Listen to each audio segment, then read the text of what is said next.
Good afternoon, everyone. My name is Isaac Rover with Aileron I.T. in Hudson, Wisconsin. This video is primarily going out to all of our business clients in a dedicated mailing later this afternoon, but will also be publicly posted. So if you are not a client of Aileron I.T., but you own or manage a company that, in light of the coronavirus slash COVID-19 emergency that all of us worldwide are discussing to the point ad nauseum at times, then I encourage you to watch this video. It's got some great points that are more general in nature. So as far as your specific network setup and your network needs, that is something you will have to talk to your IT provider about. But these are general bullet points that pretty much any company can address from a large perspective. So some of you may have the ability, the time freedom to do a test work from home day before you actually need to shut down the office. I do really encourage that you try that just to work out any kinks that might happen in the interim in the case that you do actually have to shut down, because again, it's one thing for business to slow down, but it's a completely different issue if business actually stops. Nobody wants their business to actually stop. In fact, our goal is that we keep our employees, our companies moving forward at 90% capacity, at least when they're working completely out of the office, as if they were compared to when they are actually in the office. So let's get to the bullet points here. So as far as your employee home offices go, a lot of home offices, they may have a laptop with one monitor. Might be beneficial to double up and get a second monitor if it's a laptop and then a spare monitor. There's your two monitors. If it's a home computer and a one monitor, then you might want to double up and get a second monitor. Home internet, your home internet should be also have enough bandwidth to accommodate working from home. Again, if you're just accessing Facebook and you're watching some YouTube videos here and there, your internet at home doesn't need to be that robust. But when you're relying on it for work during the business day, you might need to increase it. We don't recommend anything less than 25, 30 megs down. If you can get a symmetrical connection with those same numbers, then we certainly encourage that. It's just a matter of calling your internet provider and saying, hey, I want a little more speed. What can you get me? And then the ball is in your court.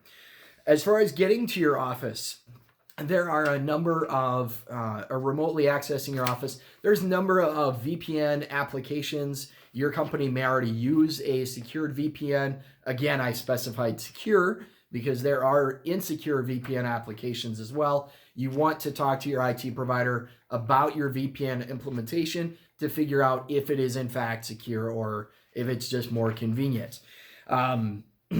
So as far as getting to your office apps, a lot of companies, not entirely, but a lot of companies have some of their business functionality out in the cloud.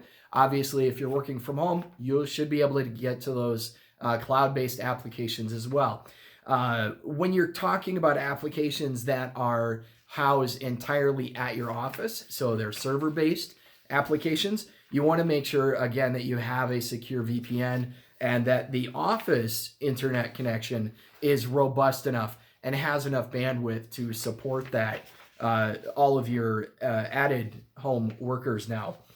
If you have a phone system, if it is a traditional phone system, you'll want to have all those office calls forwarded to at least one or multiple cell phones so that you don't miss those incoming calls.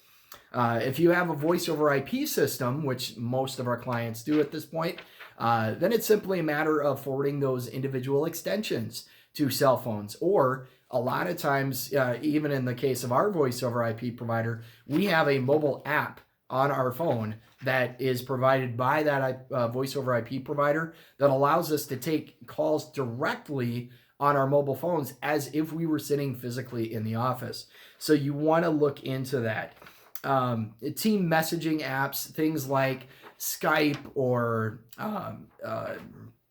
I'm drawing a blank here, but there's Skype as an option.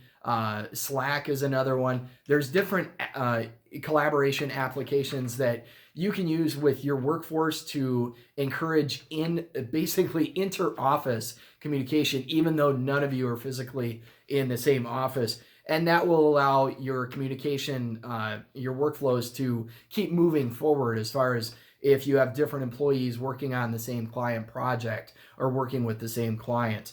So I would encourage that. If you're looking at doing video conferencing, even between employees or with clients, customers, in lieu of in-person meetings, then look at options again like Skype. There's Zoom, there's GoToMeeting. There's all sorts of different options that you can look at as far as enabling that face-to-face communication, even though you're physically not in person with that or with those individuals or those groups of individuals. Again, I can't stress this enough. I mentioned it in the beginning of my video here. If you have the ability to test all of this before you really go live and you're forced into shutting down the office and making everybody work from home, if you're able to test this and this all working from home in a day or two, well before you have to do it, we really encourage you to do that. Reach out to your IT provider, ask them what's in place, what needs to be in place, and how they can make this all happen very smoothly for you, ideally. So again, if you're not a client of Aileron IT's, talk to your IT provider, get on the ball, get this stuff going. If nothing else, it's just preparation. It is not, you don't want to be in a reactive position. You want to be in a proactive position. If you're not a client of Aileron IT, but you are in the Hudson/Eastern Twin Cities, Minneapolis, St. Paul area, and you're looking for a new proactive IT provider, give us a call. You can find us online at aileronit.com or give us a call, 715-377-0440. We're on the web, we're on LinkedIn, we're on Twitter, YouTube, etc. Stay happy and healthy, everybody, and we'll talk to you soon.